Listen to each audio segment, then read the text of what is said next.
आणि व्यासपीठाच्या समोर उपस्थित असलेले या भागातील या गावातील सर्व वडीलधारी मंडळी, तरुण मित्र, बंधूंनो, 5 वर्षापूर्वी आपण मला खासदार म्हणून या भागाचं नेतृत्व करायची संधी लोकसभेत दिली. मागच्या 5 वर्षात आणि आधीच्या खासदारात काय फरक वाटतोय ना? तिकडच्या कोपऱ्या बसतो सावलीतल्या हाय का नाही? हाय म्हणते ती. नाहीतर आधी खासदारकीची निवडणूक झाली 6 महिने होत नाही तर वरच तर खासदार दाखवान 500 मिळवा. आपल्याला 5 वर्ष होत आले, एकदा तरी बातमी आली का? आलीच नाही का? ही रोजच आहे. माझा नंबर तहसीलच्या बाहेर आहे, माझा नंबर पंचायत समितीच्या बाहेर आहे, माझा नंबर दवाखान्याच्या बाहेर आहे, माझा नंबर बँकेच्या शाखेच्या बाहेर आहे, माझा नंबर एमएससीबी ऑफिसच्या बाहेर आहे. म्हणजे जिथं जिथं तुमचं काम पडणार आहे त्या प्रत्येक ठिकाणी ओमराजेचा नंबर लिहून पाट्या लावलेल्या आहेत आणि ती नंबर लागणार आहे. बरेच असे नंबर लिहिलेले लागत नसते, तर तुम्हाला अनुभव आहे, पण हे नंबर लागणार आहे. आणि ह्याच्याच माध्यमातून मी जी 5 वर्ष तुमच्या सगळ्याच्या संपर्कात राहून काम केलं, आता ह्याचा हिशेब थोडक्यात तुम्हाला सांगतो. हे आता पुढे बघा माणसं किती आहेत, 8-9 आमदार आहेत, सत्ताधारी पक्षाची 8-9 आहेत, विधानसभा मतदारसंघातली 5 त्यांची, त्याच्यातला 1 मंत्री, पुन्हा बाकीची विधान परिषदेची विक्रम काळे, धस, सतीश चव्हाण, अजून 5 आणि 3 8 ही तर झाली.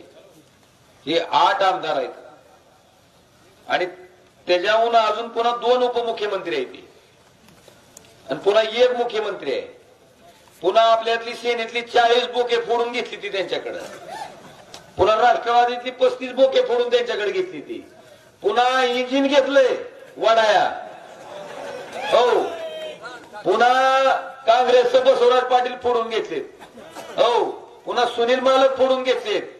आता मला सांगा, इतकं फोडाफोडी करून, इतकी जुळवाजुळी करून सुद्धा ह्यांना अजून विश्वास नाही आलाय. आता काल साक्षात पंतप्रधानाला बोलवलंय माझ्या विरोधात की तुम्ही सभा घ्या म्हणले, काय लागला तर लागला दिवा म्हणले आमचा. हे काय दर्शवते हो? एकीकडे तर म्हणते हे निष्क्रिय आहे, हे काहीच काम केलेलं नाही, ह्याचं काय खरं नाही. अरे माझं काय खरं नाही तर तुम्ही एवढी ताण का घ्यायला लागला म्हणावं? किती ताण घ्यायला लागली ती? आणि एवढं ताण घेऊन बी त्यांचं द्रोण काय पत्रवाळीवर टेकना गेलंय, ते आजातच लागलं हिंडायला. मला वाटतं हीच माझ्या कामाची पावती आहे. मला सारखं म्हणते ती का नाही, काय होतंय काय होतंय काय होतंय. आता माझ्या फोन उचलण्याचं बी दुःख नाही आणला. आता तुमचा फोन उचलून तुमचा जायला डीपी दिला तरी बी दुःख नाही. तुमचा फोन उचलून तुमचं बँकेचं कर्ज प्रकरण होत नसेल तर मॅनेजरला बोलून द्यायला लावलं तरी बी दुःख नाही. तुमचा फोन उचलून तुमच्या पोराचं शैक्षणिक कर्ज त्या ठिकाणी द्यायला लावलं तरी बी दुःख नाही. त्या मामाचं बहुतेक झालेलं आहे बघा, त्या लय हाणायला लागले त्या त्यांचं झालंय. आता ह्या माणसाला किती बी प्रचार केला तर ही माणूस ग बसल का? आणि हीच दुखणं झालंय. आणि गमत अशी आहे, कुणाच्या मुलगी दवाखान्यात ऍडमिट असती, त्या बिचारीला कवा लागतात 2 बाटल्या लागतात, ती दिलं. कधी कुणाला वारसाचा फेर असते, वारसाचा फेर सुद्धा तलाठी मंडळ अधिकारी ओढून देत नसते, ती दिलं. आता ऐका, भानगड अशी झाली की ही सगळी कामं केल्यामुळं, कामं किती, माझा फोन जर घेतला तर एका फोनवर 800 ते 900 फोन आहेत. किती? 800 ते 900 असे 4 फोन आहेत. मग 4 फोनचे 800 ते 900च्या हिशोबाने किती झाले? 9 चौक 3600. त्या 3600 मधले वरचे 2600 मी सोडून टाकले. हो, वरचं 2600 सोडून टाकले, फक्त 1000च धरले. डबल म्हणा, ही म्हणा, ती म्हणा, खरं सोडायची गरज नाही, पण कमीत कमी धरू आपण, एकदम कमीत कमी. 1000 लोकांचा माझा संपर्क आहे आणि माझं चॅलेंज आहे. माझे 4 नंबर देतो. मागच्या 5 वर्षाचा सीडीआर कार्ड, त्याच्यात जर कधी 800-700 फोनला एक बी फोन कमी असला तर मी नाव पुन्हा सांगेन बदलू. आणि मग ही 3600 फोन मधले 2600 काढून टाकले तरी 1000 राहते. रोज 1000 लोकांचा संपर्क म्हणल्यावर 10 दिवसाचा किती झाला? 10,000. महिन्याचा 30,000. ए बोलू का डॉक्टर पाटलाला?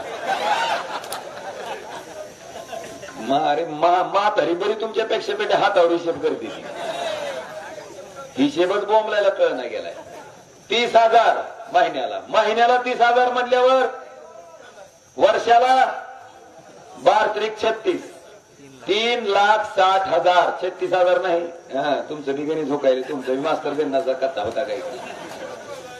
3,60,000 12 महिन्याला म्हणजे एका वर्षाला गुणुले 5 वर्षाचे 5×15 ही 15 लाख आणि 6×5 ती 3 लाख. 15 आणि 3 18 लाख लोकांचा या ओमराजेचा संपर्क आहे. आता माझ्या लोकसभेचं मतदानच आहे 18 लाख. किती लोकांना मॅनेज करणार आहोत, किती लोकांना पैसे देणार आहोत. आणि माझा प्रचार करणारी अशी माणसं आहे ती गावगाव. जिथं काम झालं तिथं बसतं उड्या हाणते टनाटन गप्पच बसत नाही. आणि हे जो दुखणं त्यांना आलंय, त्यांना काय सुधार बसना गेलंय. आणि मला तुम्हाला विचारायचंय, माझ्या फोनला ही नव्हती ती मगाशी जेवढी तुमची कामं सांगितली ते सगळ्या कामाला म्हणते ती चिल्लर काम आहे, चिल्लर काम आहे, चिल्लर काम आहे. आता ही चिल्लर आहे का हो? आता आपल्या कामाला मला जी लोक म्हणतात की ही चिल्लर आहे, चिल्लर आहे, चिल्लर आहे, त्यांना एकच सांगायचंय की आपल्या सगळ्या चिल्लर मंडळीचा आता मत लागायचे ना. मत लागायचं म्हणल्यावर शेतकऱ्याचं पाहिजे. मत पाहिजे म्हणल्यावर ज्या पोराचं एज्युकेशन लोन करून दिले त्याचं बी पाहिजे, ज्याचा वारसाचा फेल ओढून दिलाय. म्हणजे मत घेताना पाय घेऊन पाणी पेतेल आणि काम करताना दुखतंय का? ओमराजेनं केलंय. आणि म्हणून आपल्याला चिल्लर म्हणणाऱ्या माणसाला येणाऱ्या 7 तारखेला असा बंदा हबाडा दाखवायचा आहे की त्यानं पुन्हा नाव येऊन या कामाचं दाखवू आपण काय ताकद असते ती सामान्य माणसाची. आणि ही झालं थोडं तुम्हीच भाषण करताल पुन्हा. ही एक भाग झाला. पुढं आता दुसरी भानगड. आता आपण आपलं काम करायला आणि तुमच्यातलं पालक पनीर काय संबंध आहे का? काय संबंध आहे का? आहे का काय संबंध? माणसानं तोंड दिलंय, चांगलं बोलावं. बरं, माझ्या वडिलाच्या बाबतीत जी काय झालंय ती सगळ्यालाच माहिती आहे. मी कधी कुठं भाषणात आता ह्या निवडणुकीत बोललो का? कुठं एक शब्द तरी बोललो का? बरं, माझं काम मला एवढं मोठं आहे की मला काय गरज आहे. आणि तू नाही म्हणलास, हाय म्हणलास तरी माझ्या वडिलाची पुण्य माझ्या मागे राहणारच आहे. तू काय म्हणायची गरज नाही. पण ज्या पद्धतीनं तुम्ही एखाद्याच्या वडिलाचा अपमान करता, एखाद्याच्या बाप आणि लेकाच्या नात्याचा अपमान करता, मला त्यांना एवढंच विचारायचंय की तुम्ही सुद्धा कुणाच्या तरी पोटी जन्म घेतलाय ना.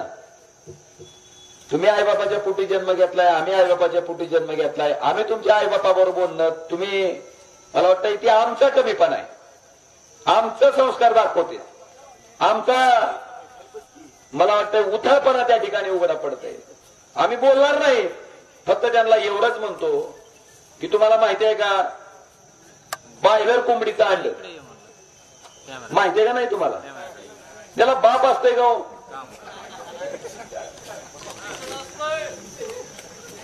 बॉयलर कोंबडीच्या अंड्याला कुठं असतंय? तुमचा जरशा गाईचं वासरू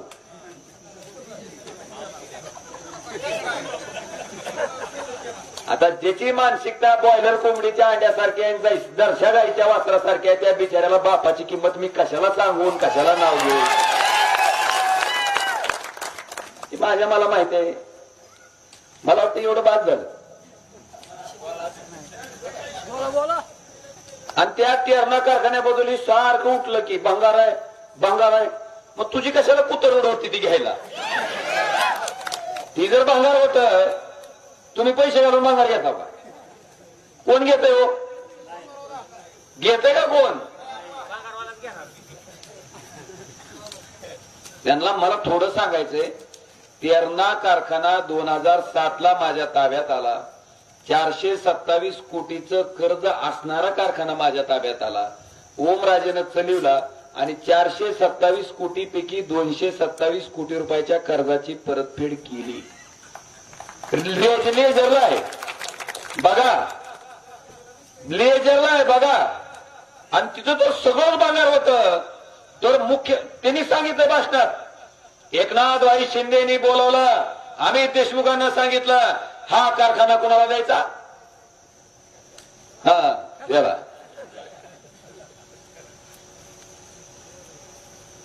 मग इतकं मुख्यमंत्री पुस्तक कशासाठी गेलता? भांगारसाठी गेलता का?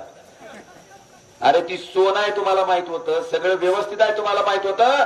जर काहीच नव्हतं तर मग चालू कुठून काढलं? मी क्रशिंग कुठून केलं? 3 लाख आभाळातून पडलं काय? आभाळातून पडलं. आणि एवढी डिस्टिलरी का तयार करायला होती? तर अजून काहीतरी आहे म्हणूनच करायला ना. बरं, अशी तर माणसं नाहीत की नुकसान करून व्यवसाय करतील. हमेशा कशाचा विषय असतो? कशाला नावं ठेवता हो? पुढची गोष्ट थांबा. ते आता 4 तारखेचं मतमोजणी झाल्यावर पुन्हा कसं झोपायचं ते कळतंय. तुम्ही ना काळजी करू. ती बराबर लोक झोपवती. पुढचं ही एक भाग झाला. दुसरा त्याने आरोप केला की उस्मानाबाद डीसीसी बँकेचा. साहेब कैलासवासी पवनराजे निंबाळकर साहेब जेव्हा हयात होते त्याच वेळेस त्यांनी हायकोर्टात याचिका दाखल केली. आता उघड गणित आहे मामा. उस्मानाबाद डीसीसीनं पैसे नागपूर डीसीसी बँकेत ठेवले. ऐका, नीट ऐका प्रकरण काय ते. तुम्ही जर माझ्याकडे ठेवले बँकेत, तर ती पैसे कुठं गुंतवायचे हे तुमचा अधिकार आहे का माझा? तुम्ही बँकेत पैसे ठेवले, बँकेनं पैसे आमच्या बँकेकडे आल्यावर कुठं ठेवायचे हे अधिकार कोणाचा आहे? तुमचं ना आमचं नातं काय फक्त व्याजाचं. बरोबर आहे.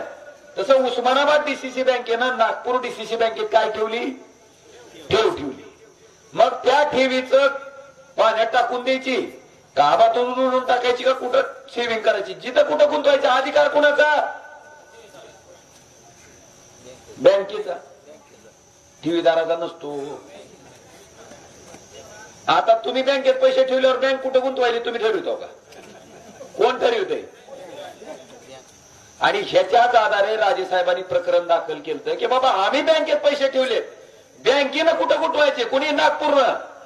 ती आमचा संबंध, त्याच्यामुळे आमचे पैसे ठेवलेले आम्हाला द्या. अशी याचिका दाखल झाल्याच्या नंतर औरंगाबाद हायकोर्टानं त्याच्यात निकाल दिला की उस्मानाबाद बँकेचा 1 रुपयाही ह्याच्यात बुडालेला नाही. ते पैसे उस्मानाबाद बँकेचे बुडाले नसून ते पैसे नागपूर बँकेचे बुडाले. ह्याच्यात उस्मानाबाद डीसीसी बँकेचा 1 रुपयाही बुडवलेला नाही. आता ही प्रकरण झाल्याच्या नंतर माझ्या वडिलांना का नाव ठेवायला तुम्ही? का बोलायला? तर माझे वडील हयात असते, जर खरंच माझे वडील वाईट असते, वाईट वागले असते, तर पद्मश्री पाटलाला सुपारी देऊन त्यांचा खून का करावा लागला असता? वाईट जर असते तर का करावा लागला असता? अरे त्या पद्मश्री पाटलाच्या 2004च्या निवडणुकीत तुम्हाला मी सांगतो, पहिली निवडणूक होती आपली मशनीवरची, आणि त्या निवडणुकीमध्ये पवनराजे साहेब अपक्ष निवडणूक लढत होते. अपक्ष. आणि ह्या हिजड्याच्या निचाड अवलादीनी, नालायक लोकांनी, नाही, ह्या नीच लोकांनी ज्या दिवशी मतदान आहे, मतदाना दिवशी काय बातमी छापून आणली दैनिक जागृत जनप्रवासला? पवनराजे निंबाळकराचा पद्मश्री पाटलाला, म्हणजे मताची भीक कुणाच्या नावावर मागितली? कुणाच्या? आणि राजेसाहेबाच्या नावावर मागितलेल्या मताच्या भीकेवर राजेसाहेब अपक्ष असताना पद्मसिंह पाटील फक्त 484 मतानं काय झालं? त्या दिवशी त्याच्या लक्षात आलं की आता आपलं राजकारण चालू शकत, आणि म्हणून हे कृत्य झालंय.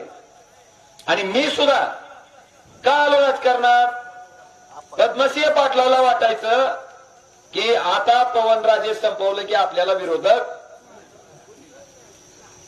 राजेसाहेबाचा खून करण्यामागं, हत्या करण्यामागं एवढाच उद्देश होता की राजकारणातला विरोधक.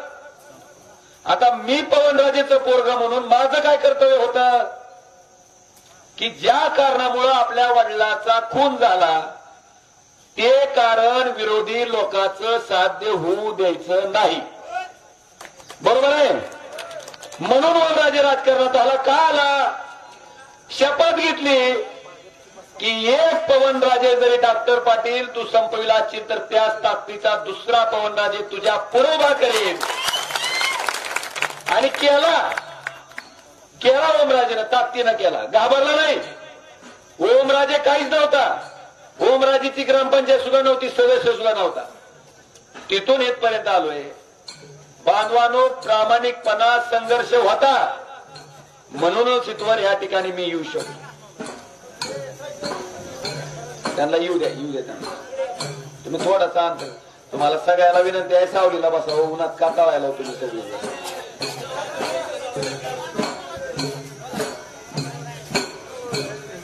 काढली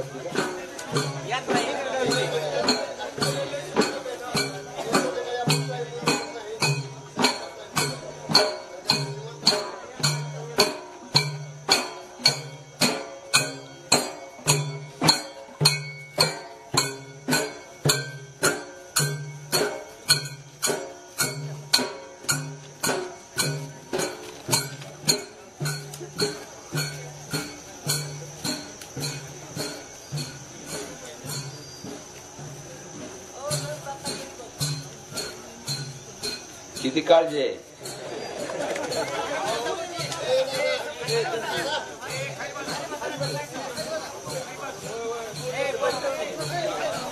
बांधवानो, हा विषय मी आजपर्यंत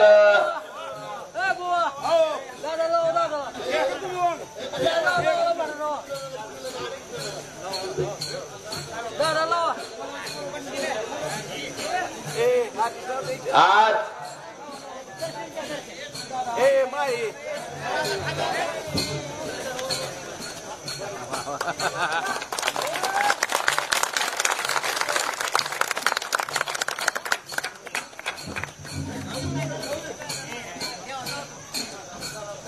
ही विषय मला वाटतं तुम्हाला बी त्याच्यातली सत्यता कळाली असेल. विनाकारण फक्त राजेसाहेबांवर बोलू नका एवढीच अपेक्षा आहे. आणि माणसाच्या पोटात आग असल्यावर माणूस काय करू शकतोय की ओमराजेचा 2016 ते 2024 प्रवास बघितल्याच्या नंतर फार काय कुणाला सांगायची आवश्यकता नाही. आज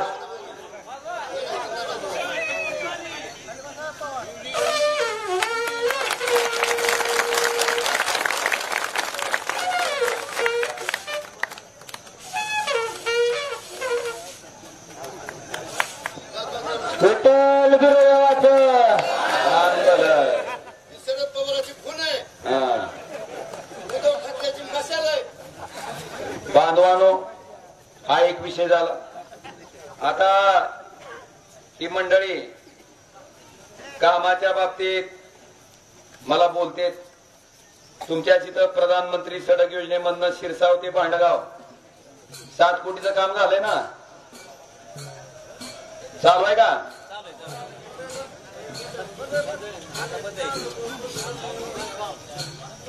आता मला विचारलं जात आहे की तुम्ही फोन उचलता, मान्य आहे, पण तुमची ठळक कामं सांगा.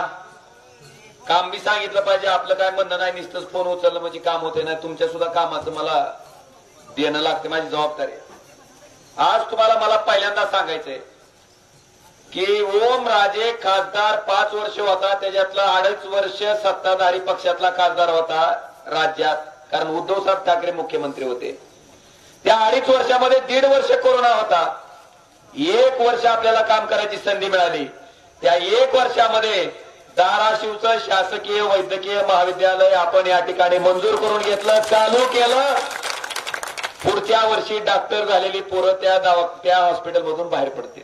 आता ह्याच्या उलट जी पद्मसिंह पाटलाचं घर पुढे उभं आहे, ह्याच पद्मसिंह पाटलानं 1991ला मंत्री असताना कॉलेज तेव्हा बी आलतं. कुठं केलो तुम्हाला माहिती आहे का? नेरूळला. का केलं? आता हितून निवडून येतात, आमदार हित आहेत, मंत्री हित आहेत, गरज कुणाला होती? आता धाराशिवला जर 91 झाला असतं तर त्याचा फायदा तुम्हाला झाला असता का मुंबईच्या लोकांना, धाराशिवच्या लोकांना? तरी सुद्धा कुठं केलं? मुंबईला, नेरुळला. आणि मला विचारतात की हित मंजूर असलेला पुरावा दाखवा. आता मला तुम्हाला विचारायचंय, तुम्हाला घरकुल बांधायचंय म्हणून जर तुम्ही धाराशिवचा अर्ज दिला तर शासन धाराशिवला मंजूर करते का नेरुळला? मग तुम्ही अर्ज कुठला दिलता? मग तुम्ही अर्ज जर झक मारली मुंबईचा दिला नेरुळचा तर शासनाला काय पिसाळा कुत्र जाऊ नये का तुम्हाला धाराशिवला द्यायला? माझं म्हणणं कळालं का? तुम्ही मागणीच कुठली केली? नेरुळची. आणि मला विचारतो पुरावा आहे का? अरे तू मागणी जर सुईरीक जर तुम्ही धाराशिव बरोबर करायची ठरवली असती तर धाराशिवला झालं असतं. तुम्ही ठरवली कुठली? आणि मला विचारते पुरावा आहे का? तिकडं नेलं, ट्रस्टच्या मालकीचं केलं, हाणलेल्या ट्रस्टवर हाणलेलं मेडिकल कॉलेज नेलं आणि पुन्हा आपल्याला म्हणतंय फुकट इलाज करताव. मग माहितीच्या अधिकारात मी माहिती मागविली. Terna speciality hospital and research centre, ह्याच्यात महात्मा फुले जन आरोग्य योजना या हॉस्पिटलला लागू आहे. योजना काय? इलाज दवाखान्यानं करायचं, पैसे कोणाकडून घ्यायचे? शासनाकडून. 2012ला 24 पेशंटवर 25 प्रकारचे उपचार आणि 2,50,750 रुपये घेतले शासनाकडून. 13ला गंमत झाली, 16 पेशंटवर 138 प्रकारच्या शस्त्रक्रिया आणि उपचार. आता 16 पेशंटवर जर 138 वेळा खोल फिटिंग केल्यावर काय राहील त्याच्यात? मग मी त्याला काय म्हणलं, किंवा ती 16 माणसं आणून एकदा दाखवा हाय ती का. आणि त्याच्या पोटी 10,13,500 उचलले. 2014ला 9 पेशंटवर 80 खोल फिटिंग. ती 9 तर आणून उभा करा. आणि त्याच्या पोटी 11,32,500. मग तुम्ही साधारणतः 2023 सालापासून 18,23,71,248 रुपये उचलले कोणाकडून? मग तुम्ही इलाज आमचे फुकट केले का? आणि भूषण हाणतोय कोणा नाकाच्या नाकात बोलून. का हाणायचं? म्हणजे पैसे शासनाकडून उचलायचे ना आपलं भूषण आपल्याला हाणायचं. बांधवान ही परिस्थिती आहे. माझं पहिलं काम धाराशिव मध्ये केलं, माझ्या वैयक्तिक मालकीचं केलं नाही, 100% शासनाच्या मालकीचं केलं. मला वाटतं की पहिला फरक. दुसरं, लाईटची अडचण होती का नाही तुमची? मला आलेले फोन 60% लाईटीचे ना. कुठला शिरसाव तर काय, मला रात्री सुद्धा झोपू देत नाही. 12ला आणि 1ला रात्रीची लाईट असली तर इशेज मिटला का? आपल्या पोटाला आलाय ना, असं कसं म्हणतो? तुम्हाला सांगतो, तुमचे डीपी आधी मी करत असताना डायरेक्ट करून देत होतो, आठवतं का नाही तुम्हाला? पुन्हा डीपीडीसीला मंजुरी पिंजुरी बघत होता का? ती डीपी आणला, सकाळी आणला की दुपारी जळाला, दुपारी आणला की रातच्याला जळाला, रातच्याला आणला की परत दुसऱ्या दिवशी. आधी ती करत गेल्यावर आपण काय म्हणलं, हे तिथं अजून एक टाक, त्याची मंजुरी फिंजुरी पुन्हा बघू, ही आपण सांगत होता. ही काय म्हणतंय, ही जी आहे का ते ना तुमचं राणा पाटील काय म्हणतंय ते ऐका. आता तुमच्या एखाद्या माणसाचा इथं अपघात झाला, तुम्ही त्याला दवाखान्यात नेलं, तुम्ही डॉक्टरला इलाज करायला लावताल का आधी माणसाला कागदपत्र बघा म्हणून? हे तर तसं म्हणणं नाही. हे म्हणतंय कागदपत्र भरल्याशिवाय इलाज करायचा. ह्यानं तारांकित प्रश्न दाखल केलाय. कुठं? विधानसभेत. काय म्हणतंय ऐका. वार्षिक योजनेच्या अंतर्गत कामं मंजूर व्हायच्या आधी, वर्क ऑर्डर व्हायच्या आधीच कामं मोठ्या प्रमाणामध्ये या जिल्ह्यामध्ये केली गेली. एक्झिक्युटिव्ह इंजिनियर जे आहेत ते काही दबावामुळे स्वतः लीव्ह वरती गेले. ती माहिती जी चुकीची दिली गेलेली आहे त्याची चौकशी व्हावी आणि सर्व जे काही संबंधित अधिकारी आहेत त्यांच्यावरती योग्य ती एक्झेम्पलरी ऍक्शन व्हावी. कारण महावितरणमध्ये अशी पद्धत, म्हणजे महावितरण साठी कॉन्ट्रॅक्टर काम करतोय का कॉन्ट्रॅक्टरसाठी महावितरणचे अधिकारी कर्मचारी काम करतायत, असा प्रश्न निर्माण झालेला आहे. त्यामुळे माझी आपल्या माध्यमातून माननीय उपमुख्यमंत्री महोदयांना प्रश्न हा आहे की याची सखोल चौकशी करून येत्या 15 दिवसामध्ये कारवाईचे आपण आदेश द्याल का? काय केलं लक्षात आलं का? काय लक्षात आलं का? म्हणतोय वर्क ऑर्डर व्हायच्या आधी का डीपी केला. आता ह्या गिन्यान गेलेल्या येड्या बाबळीचं पीक घ्यायचं, आपल्याला कांदा लावायचा आहे, आपल्याला ऊस लावायचा आहे. जळाल्यावर आपलं जळतंय ना. हे ना काय केलंय मला सांगा, असला माणूस असते गो. म्हणजे तुमच्या लक्षात आलं का, वादी पटली तर हाल्या कापून टाकायचं, पण वादी घ्यायची आधी. हे असलंय. मला काय म्हणायचंय, त्याला का राग आला, मी काय केलं, मी काय दादा एक 20 ड्युटी करायला लावली. का करायला लावली, माझ्या तर बापाच्या शेतात नाही की. कोणाच्या शेतातले होते, शेतकऱ्याच्या. शेतकऱ्याच्या शेतातले डीपी करायला लावले. समजा मी 20 करायला लावले, त्यानं बी 48 तास द्यायचं आणि 40 करायला लावायचे ना. 40 करायला लावायचे, पण त्याकडे जातच नाही. म्हणून अशी जखमारी केली, ज्याच्यामुळं आता मंजूर झाल्याशिवाय डीपी तुमच्या शेतात करता येत. नुकसान कुणाचं झालं. आता बार्शी इथं शेजारीच आहे, त्या बार्शीत मंजुरी मिळाली आणि मी करून टाकतो. तिथं कोण विचारी, पण ह्या उजव्या हाताच्या माणसानं जी शांतपणा केला त्या विधानसभेत, अधिकारी कुठलाही करायला तयार झाला. नुकसान कुणाचं झालं, त्याला आल्यावर विचारा की उजव्या हाताचं काम कुठल्या उजव्या हाताने केलंच म्हणा. नुसतं नाकातल्या नाकातून शुद्ध बोललं म्हणजे लय शहाणं नसते म्हणा. एक बांधवांवरील लाईटीची अडचण बघून RDSS योजनेचा अध्यक्ष तुमच्या जिल्ह्याचा खासदार असते. मी होतो 5 वर्ष अध्यक्ष. काय केलं, 1303,70,00,000 रुपयाची 40 नवीन सबस्टेशन 33 केवीचे आपल्या धाराशिव जिल्ह्यात त्या ठिकाणी ह्याच ओमराजेनं मंजूर करून घेतले. त्याच्यातले 6 आपल्या परंडा तालुक्यातले आहेत. टाकमोडवाडी, बोरका, रोहकल, कासापुरी, पांढरेवाडी आणि कपिलापुरी. किती मंजूर आहेत, 6. ऍडिशनल पॉवर ट्रान्सफॉर्मर जुने सबस्टेशन आहेत, पण अजून एक डीपी करायचं आहे तिथं. असे 6 ऍडिशनल पॉवर ट्रान्सफॉर्मर जिल्ह्यात 38 केले. आपल्या तालुक्यात डगपिंपरी 5 केलेत, जवळा, निजाम, वारदवाडी, 5 पिंपळा आणि सोनारी. ही 2250 वैयक्तिक शेतकऱ्याची डीपी. तुम्ही एक एक मागच्या वर्षी करीत होता का नाही. इस्टिमेट करा, सँक्शन घ्या, डीपीडीसीला जावा, मीटिंग झाली का बघा, आमचं नाव यादीत आलंय का बघा. आता एका झटक्यात 2250 डीपी झाले. आता कुणाच्या दारात द्यायची गरज नाही, मंजूर. आणि 1550 जी डीपी 63 होती ती काय केली आपण, 100 केली. मला वाटतं ही 1303 कोटीच्या कामाचे सर्वे चालू आहेत. कामं चालू झालेत काही. पुढच्या 1.5 वर्षात ही कामं झाल्यावर लाईटीच्या बाबतीत कसलीही अडचण ह्या मतदारसंघामध्ये झाली नाही. ही तुमच्या ओमराजेनं केलंय. का केलं, फोनहून कळालं ना दुखणं कुठं आहे ती. 63 डीपी 100 करावं लागते, 8-2 डीपी टाकावं लागतंय, सबस्टेशन अमुक ठिकाणी. कुठून कळालं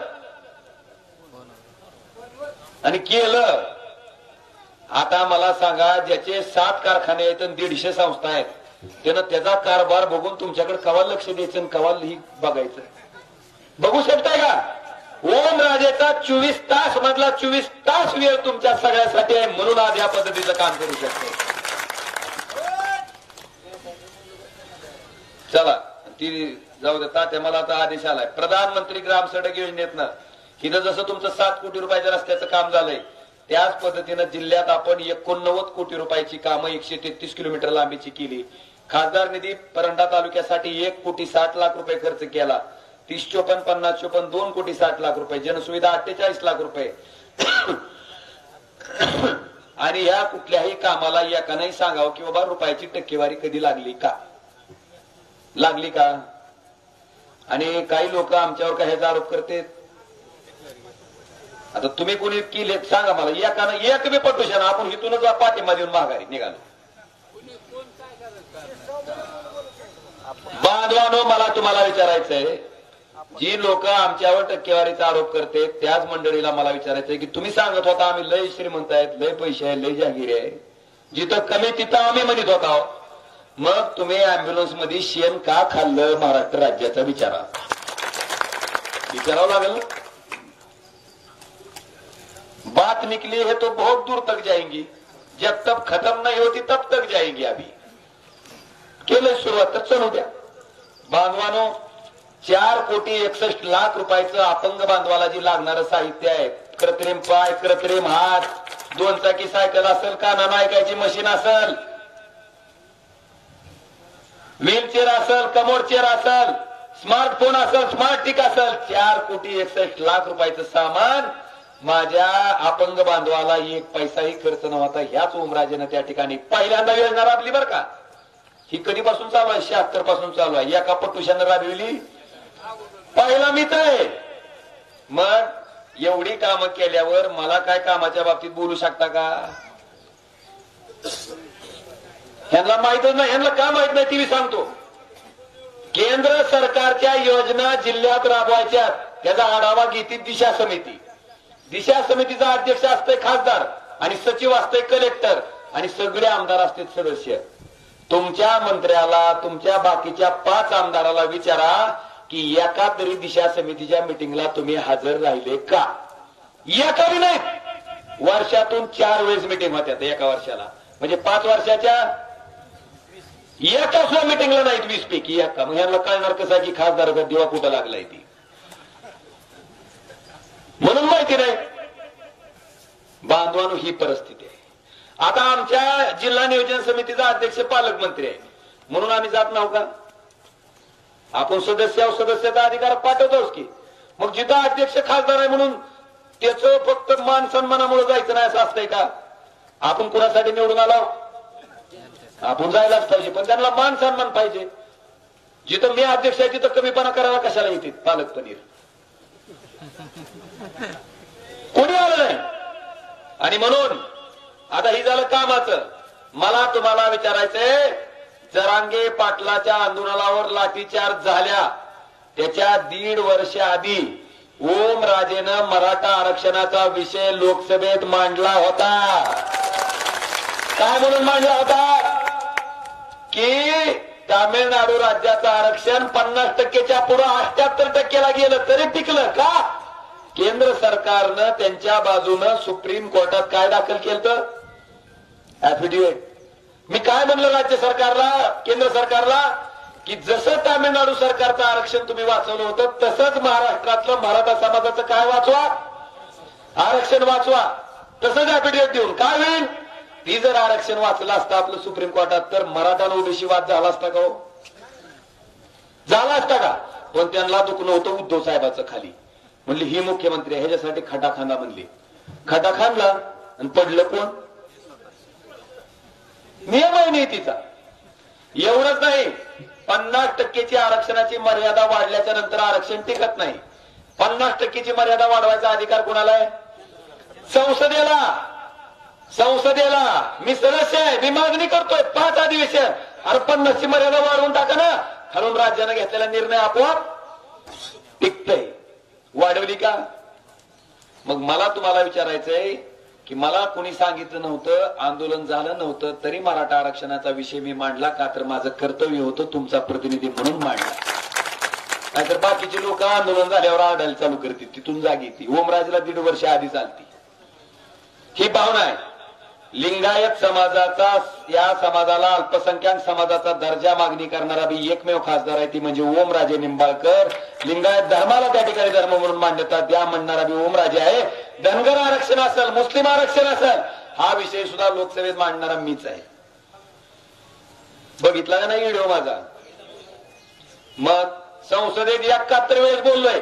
शेतकऱ्याच्या मुळावर उठलं तरी बोललोय का नाही? कांदा आहे का नाही इथं? कांदा घेऊन तयार राहा कोण आली प्रचाराला तर. तुमची तलब चिरली का नाही अजून?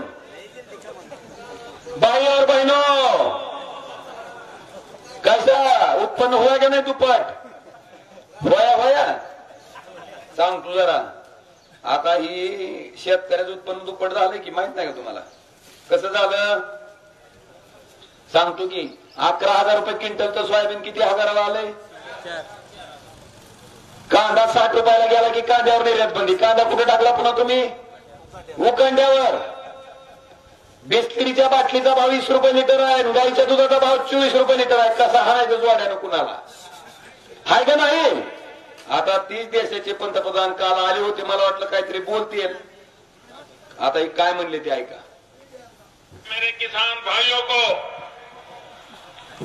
मैं वादा करता हूं कि भारतीय जनता पार्टी की सरकार बनने के बाद पहली ही मीटिंग में पहला ही काम किसानों की कर्ज माफी का कर दिया जाएगा।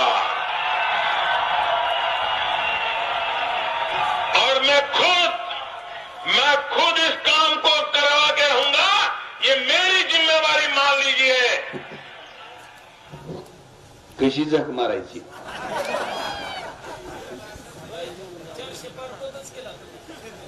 नाही ती आलं कुठं अडकलाय.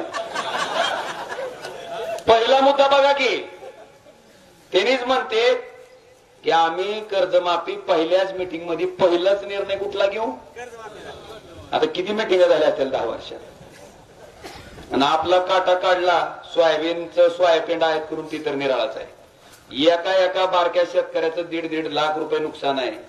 6,000 रुपयाच्या भावाचा फरक आहे. एका एकरात 5 क्विंटल सोयाबीन निघतंय. 5 सक 30,000 रुपये एकरात 30,000 तर 5 एकरात 5 तरी 15 1.5 लाख ही कमीत कमी उत्पादन धरून काढले. 1.5 लाख रुपयाचं नुकसान आहे. कांदेवाल्याला विचारा की 2 लाखापासून ती 16 लाखापासूनची गिराईक आहे ती बुडालेले हाय का नाही. मग अजून आपली तलब जिरली का नाही, झाली का नाही निश्चिती. तरी अजून काही शाने आपकी बार 400 पार असं जर म्हणलं. घरी सोयाबीन ठेवलंय का 2-3 वर्षाचं हाय काय जणांकडे ते 1000 न विकायची तयारी ठेवायची बघा जर 400 पार गेलं तर. आणि कांदा लावायचा सोडून द्या पुन्हा दुसरं पीक उडका जर ही 400 पार गेलं तर. बांधवांनी ही परिस्थिती आहे. पुढं बाय और बहनो महंगाई कम हुई की नहीं हुई? म्हणा की हुई. 400 रुपये डीएपीचं पोत 1600 न घ्यायला. 2014ला नांगरण आपला 800 रुपये एकर होता. आता हा कसं वाटतंय? आता कसं वाटतंय? तुमच्या घरच्याला विचारा की आठवड्याचा बाजार 2014 जर तुमचा 100 रुपयात होत होता तर आज किती रुपये लागायला लागले? किती पटीनं वाढलंय? मोदी साहेबाचं भाषण आहे का एक अजून? महंगाई बढ़ती है तो गरीब क्या खाएगा? क्या खाएगा? आज प्रधानमंत्री यहाँ आए थे लेकिन प्रधानमंत्री महंगाई का मां बोलने के लिए तैयार नहीं. काल मोदी आले ते बोलले का महंगाई का मग तरी त्यांचंच भाषण त्यांच्यावर उलटायले बघा तरी कसं उलटायले. मां बोलने के लिए तैयार नहीं है. इनका अहंकार इतना है महंगाई के लिए एक शब्द बोलने को तैयार नहीं है. मरो तो मरो आपका नसीब. अरे गरीब के घर में चूल्हा नहीं जलता है. बच्चा रात रात रोता है, मां आंसू पी के सोती है. और देश के नेताओं को गरीब की परवाह तक नहीं है. ये गरीबी का हाल कर दिया है. 4 तारीख को वोट करने जाए तो जरा घर में जो गैस सिलेंडर है ना उसको जरा नमस्कार करके जाइए. गैस सिलेंडर छीन लिए इन लोगों ने और गैस जिस प्रकार से महंगा कर दिया है याद करके जाइए. कशी जख मारायची. 400ला सिलेंडर होतं तेव्हा म्हणतोय महाग आहे. आणि मतदानाला जाताना काय करा पाया पाडा सिलेंडरच्या मग जावा. आता 400चं कितक्याला गेलंय. हा आता साष्टांग दंडवत झालं शिगडीला आणि टोकुड्यावर सिलेंडर घेऊन जावं मताला. काय का नाही. भाई और बहनों ना खाऊंगा ना खाने दूंगा लेकिन सबसे ज्यादा जो खाएगा उसको भाजप में ईडी का धाक दे के लूंगा. काय झालं पुन्हा? आता पुढे ऐका. एनसीटी पर भी करीब 70,000 करोड़ रुपए के घोटालों का आरोप है. महाराष्ट्र स्टेट कोऑपरेटिव बैंक घोटाला, महाराष्ट्र सिंचाई घोटाला, अवैध खनन घोटाला, इनकी लिस्ट भी बहुत लंबी है. कशी जख मारायची. 70,000 कोटीच्या घोटाळ्याचा आरोप अजित पवारांवर. तीच अजित पवार 5व्याच दिवशी त्यांच्याच मंत्रिमंडळात त्यांच्याच आमदाराच्या पाठिंब्यावर उपमुख्यमंत्री. खातं कोणचं? अर्थ खातं म्हणले. याला खायचं चांगलं माहिती याला द्या म्हणजे. ही परिस्थिती आहे. 70,000 कोटीच्या घोटाळ्याची चौकशी बंद आणि तिकडे केजरीवाल विरोधात आहे, तर त्याला कुठं घातलंय? पटतंय का हो? पटतंय? तुम्ही जर सगळ्याला जेलमध्ये घातला असता, सगळ्याला समान न्याय दिला असता, तर आम्ही तुमचं सुद्धा पाय धुवून पाणी पिलं असतो, मान्य केलं असतं मोदी साहेब. पण तुमचं भ्रष्टाचार जे आहे ती निवडक आहे. होय, भावनाताई गवळी, प्रताप सरनाईक ह्यांच्यावर चौकशी झाली, शिंदे गटात गेले की चौकशी बंद. ही एकनाथ शिंदे बी सुखासुखी गेलेलं नाही, त्याला ईडीची तर जबाब दिला आणि पुन्हा गेलंय ती. आणि अजित पवार तर काय मनाने गेले काय? कशामुळे? सगळा खेळच असलाय. मला वाटतंय आम्ही बरी होय. आमच्याकडे जर यांचं हाणलेलं गबाळ असतं तर आम्ही सुद्धा स्वच्छ व्हायला पालतं तिकडेच पडलं असतं की. ज्या अर्थी आम्ही तिकडे पालतं पडलं नव्हतं त्या अर्थी आम्ही कुणाच्या बापाला काय घाबरायचं कारण नाही, कारण आपण इमानदार आहे. आणि म्हणून इथं ठाम खोट्टार राहून बसलो, घाबरतच नाव. बांधवानो ही परिस्थिती आहे. मग ना खाऊंगा ना खाणे दूंगा कुठं चुलीत गेलं, ही विचार तुम्ही करणं गरजेचं आहे. पोराला तर नोकऱ्या दिसतात आहे का? तुम्ही जरा टाकून आला बरं सगळी. आता वर्षाला 2 कोटी नोकऱ्या म्हणल्यावर 10 वर्षाच्या 20 कोटी झाल्या. हो, आता मला तुम्हाला विचारायचंय, वेदांता फॉक्सकॉन नावाचा प्रकल्प जी पुण्याला येणार होता, 2 लाख पोराला नोकऱ्या मिळत होता, कुठे गेला? काल भाषणात सांगायला पाहिजे होता नाही का गुजरातला न्याला, आमच्यावर का पोटावर पाय दिला? काय अवस्था झाली या पोरावची विचारा. काय अवस्था विचारा या पोरावची. नोकरी आहे तर पाहुणे येत का? कुणी भाकर टेक नाही, कोणी भाकर टेक ना. आता एक काम करा, बघव्या कापडाचा तागा मागवा, आपण कापड घालू बघवी आणि घेऊ एक दीक्षा, बाम बोले म्हणायचं, साधू साधू. अशी परिस्थिती आपली झालेली आहे. चला, फार काही विषय सांगण्यासारखा नाही, तुम्हाला सगळ्याला ज्ञात आहे.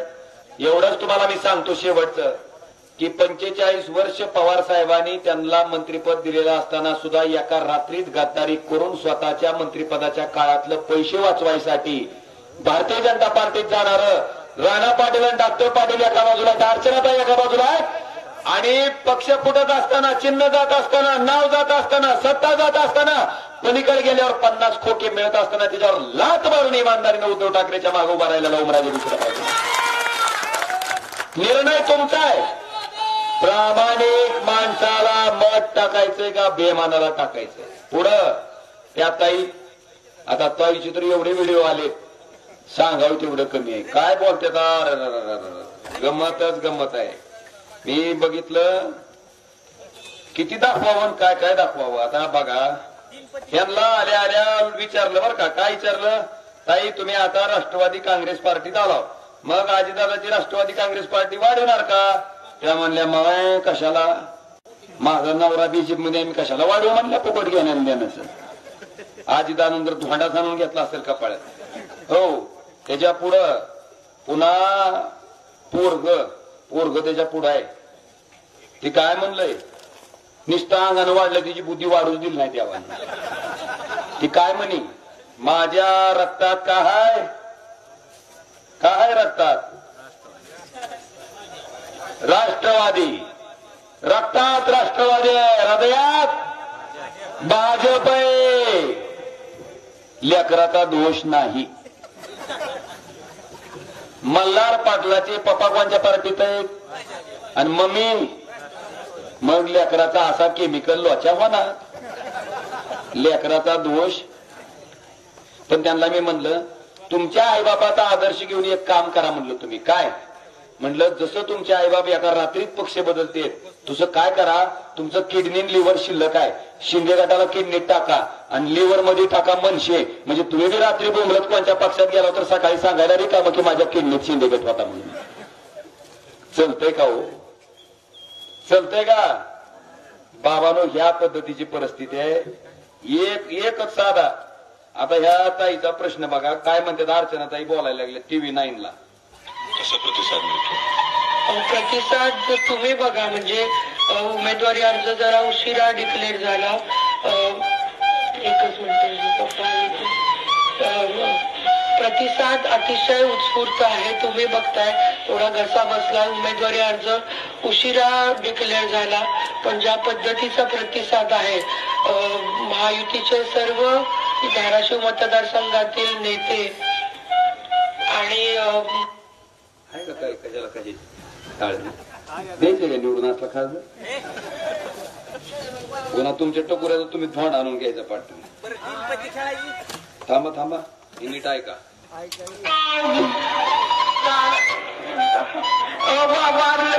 मृत्युमुखी पडले असते. मी फक्त ही 2 उदाहरणं दिली की मोदीजींनी आजार झाल्यानंतर मला माहितीये मला चिठ्ठी आली शॉर्ट, पण याला मला बोलू द्या 1 मिनिट.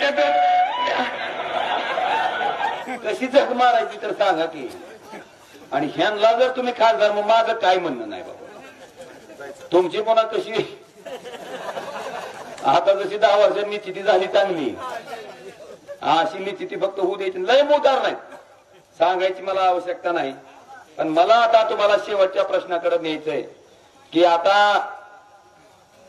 माझ्याकडे कमी काय हो, फक्त आता 50 कोटी घ्यायचं. पण माझं मोठे पण सांगतो तुम्हाला, शेतकऱ्यांनी मला अक्षरशः 10,000 रुपये वर्गणी दिली. काल आगळगावला आपला प्रचाराचा नारळ फोडायचा होता, तिथल्या आगळगावच्या लोकांनी 23,000 रुपये, उंबडग्याच्या लोकांनी 50,000 रुपये, मला वाटतंय शेंद्रीच्या लोकांनी, बावची, किती लोकांचा. त्याच्या पुढे जाऊन सांगतो, एक 8वीतली मुलगी आहे, त्या बिचारीनं चिंचा असते का चिंचा, ती फोडून जी चिचुक राहते का, ती चिचुक विकून 1660 रुपये कमी होती. ती सुद्धा मला त्या पोरीनं दिले. काय अजून पाहिजे हो? मला वाटतंय राम जेव्हा रावणाच्या बरोबर युद्ध खेळत होता तेव्हा ती खार सुद्धा वाळत जाऊन लोळायची, ती माती पुन्हा त्या समुद्रात टाकायची. म्हणजे तिचा सुद्धा खारीचा वाटा होता का नाही? तसं माझ्या या बहिणीचा खारीचा वाटा आहे या लढाईत. मला सांगा, इतक्या इमानदारीच्या पैशावर जर मी निवडणूक लढवित असेल तर परमेश्वर मला अपयश येऊ देईल का सांगा? कधीच येऊ देणार नाही. आता एकच फक्त शेवटचा विषय तुम्हाला दाखवतो की ही मुद्दामून दाखवणं गरजेचं आहे का तर ही माणूस लय महत्वाचा आहे. ही साधा हलगीवाला आहे, कांबळे नावाचा मागासवर्गीय समाजाचा माणूस आहे. ही 500 रुपये हलगी वाजवतोय. ती काय म्हणते का, ती गेलं राष्ट्रवादीच्या ह्याच्यात हलगी वाजवायला रॅलीत 500 रुपयानं. ती काय म्हणते का, टोपी त्याची जाती गाड्या खंदानी पक्ष शरद पवार त्यावेळेस खासदार कोण वाटतं तुम्हाला? ह्याच खास डोळ्यात शहर ओमराजे होणार. कोण होणार? ओमराजे किती मतांनी? किती येईल की कमीत कमी 2च्या पुढून येईल साहेब. तुम्ही आले कोणाच्या प्रचाराला? राष्ट्रवादीच्या. कोणती राष्ट्रवादी? ही अजित पवार गटाची राष्ट्रवादी. यावेळेस मग महाविकास आघाडी का? नाही, आमच्याकडे इतर ओमराजे चालला पाहिजे. नाही डांगडिंग नाही तसली. हा, ओमराजे चालणार. नाही मताने येणार आहे, वाघ आहे ती. अहो नुसता साधा फोन जर केला, मोटरसायकल पंक्चर झाली तर आमचा फोन उचलतोय ती. मोटरसायकल. हा मग ओमराजे चालणार आहे इथं. हा मग लोक 500 रुपये हाजरीने माणसं आणलेली आहे ती. 500 रुपये हाजरीने आणली. ह्या माणसाचं तुम्ही भाषण ऐकलं. ही भाषण झाल्या ह्याच्या घरी रात्री 2 लाख रुपये घेऊन राष्ट्रवादीची माणसं गेली, अजित पवार गटाची. म्हणले मामा ही 2 लाख रुपये घ्या आणि फक्त एवढंच म्हणा की ही जी बोललोय तिथं ती ओमराजेच्या पैशामुळे मी बोललोय असं म्हणा. म्हणलं त्यानं काय म्हणावं, म्हणलं उठ इथलं, म्हणलं उठ. म्हणला तू 500 रुपये दिले, तुझ्या 500ची हलगी मी रॅलीत वाजून आलं, तुझं 500 फिटलं. म्हणला तुझा माझा यावर क्लिअर झाला. म्हणला आता राहिला मत टाकायचा विषय. मला डॉक्टर बाबासाहेब आंबेडकरांनी मत कुणाला टाकायचा ह्याचा अधिकार दिलाय. म्हणला माझं मत ओमराजेलाच. म्हणलं चल उठ मग, चल म्हणलं पैसे चल. काय दाखवतोय? ती गरीब माणूस आहे, 500च कमी होतोय. ती ज्या दिवशी लागेल त्या दिवशी, नाही लागेल त्या दिवशी गेलं बोंबलं. पण त्यानं सुद्धा 2 लाख रुपयावर लात मारली आणि इमान स्वतःच्या इमानाशी केलं. हे जर पाय दोन ह्या 40 बोक्याला पाजावं थोडं थोडं पाणी.